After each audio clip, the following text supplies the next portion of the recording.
इस वीडियो के अंदर मैं आपको बताने वाला हूँ, अगर आप एक सीनियर सिटीज़न हैं तो सीनियर सिटीज़न को फाइनेंशियल ईयर 25-26 मीन्स जिसकी आईटीआर अभी आप जून या जुलाई में जब आपके फॉर्म आ जाएंगे, मई से फॉर्म आना जो है वो शुरू हो जाएंगे, तो वहाँ पर आपको अपनी आईटीआर फाइल करनी होती है। तो बट आपको फाइनेंशियल ईयर 25-26 के लिए किस किस सिचुएशन के अंदर आईटीआर फाइल नहीं करनी है, और अगर आप एक सीनियर सिटीज़न है तो वो इस वीडियो के अंदर मैं डिस्कस करूँगा।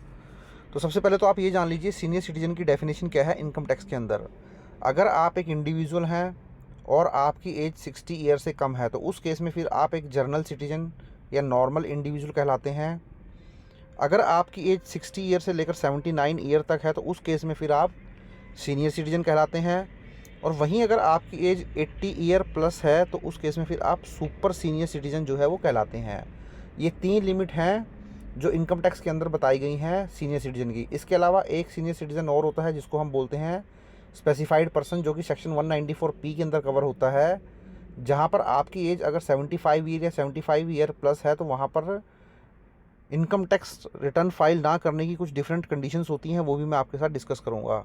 तो सबसे पहले तो आप जान लीजिए जो पहली लिमिट है आईटीआर ना फाइल करने की, वो है 4 लाख रुपए। अगर आप न्यू टैक्स रिजीम में आईटीआर फाइल करना चाहते हैं और आपकी ग्रॉस टोटल इनकम 4 लाख से ज़्यादा नहीं है। अब ग्रॉस टोटल इनकम का मतलब क्या होता है? ग्रॉस टोटल इनकम का मतलब होता है आपने किसी भी तरीके की डिडक्शन क्लेम नहीं की 80C से लेकर 80U तक।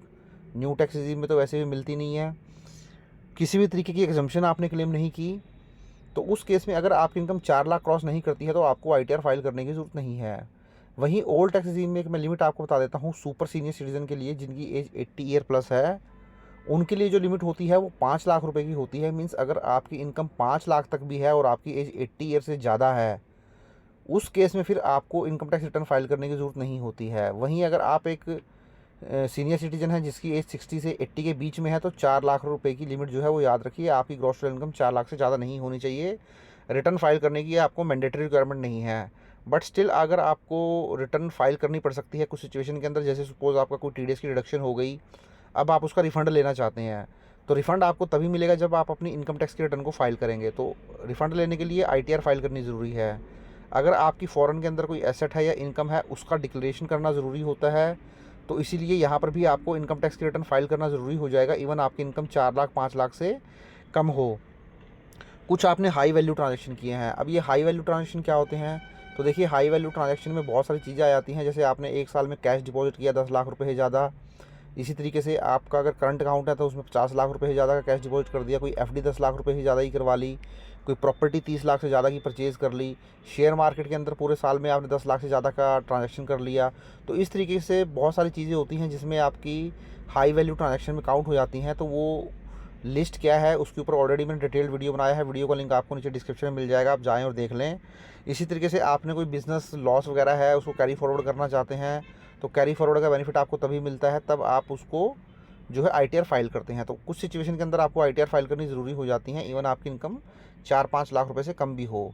इसके अलावा जैसे मैंने आपको बताया था, अगर आपकी जो एज है वो 75 ईयर है, 75 ईयर से ज़्यादा है, तो उस केस में आप स्पेसिफाइड सीनियर सिटीजन की कैटेगरी में आ जाते हैं, जो कि सेक्शन 194 P के तहत आता है, जो ये कहता है कि आपको इनकम टैक्स रिटर्न फाइल करने की ज़रूरत नहीं है अगर आपकी एज 75 या उससे ज़्यादा है। जो आपकी इनकम है वो केवल और केवल पेंशन इनकम है, और जो इंटरेस्ट की इनकम है वो उसी बैंक अकाउंट में आती है। सपोज़ अगर आपका एसबीआई बैंक अकाउंट है, उसमें आपकी पेंशन आती है, आप कोई central government state government employ थे, और उसी सेविंग बैंक अकाउंट के अंदर आपका इंटरेस्ट की इनकम भी आती है, तो ये दो अगर इनकम आपकी हैं, इवन उस केस में फिर आपकी इनकम 5 लाख 7 लाख 8 लाख 10 लाख कितनी भी हो, उसमें कोई लिमिट नहीं है इनकम की। उसमें बैंक क्या करेगा, आपकी जो भी इनकम होगी उसके ऊपर इनकम टैक्स स्लैब के हिसाब से कैलकुलेशन कर लेगा टैक्स की, और उस टैक्स को टीडीएस की फॉर्म में जो है वो जमा करा देगा। तो ये जो टीडीएस की फॉर्म में जमा कराया जाएगा टैक्स, यही आपकी फाइनल टैक्स लायबिलिटी होगी।